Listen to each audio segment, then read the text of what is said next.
మహాబలేశ్వరంలో రావణుడు ఆత్మలింగాన్ని శివుడి దగ్గర నుంచి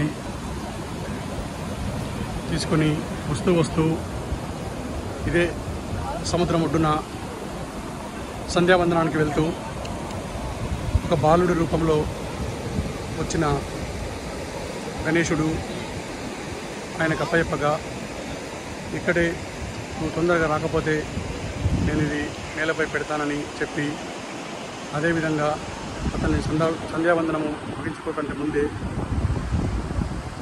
గణేశుడు ఆ శివలింగాన్ని ఇక్కడే పెట్టడం జరిగింది. అదే ఇక్కడ ఆత్మలింగంగా ఈరోజు అక్కడ మేము ఆత్మలింగానికి అభిషేకం చేయడం జరిగింది. రావణుడు గణేశుడు శివలింగం కోసం కలిసి ఇక్కడ దానికి సంబంధించిన స్టోరీ మహాబలేశ్వరం భూకైలాస్ సినిమాలో నందమూరి తారక రామారావు గారు రావణుడిగా నటించిన సినిమాలో ఈ స్టోరీ బాగా క్లుప్తంగా ఉంటుంది.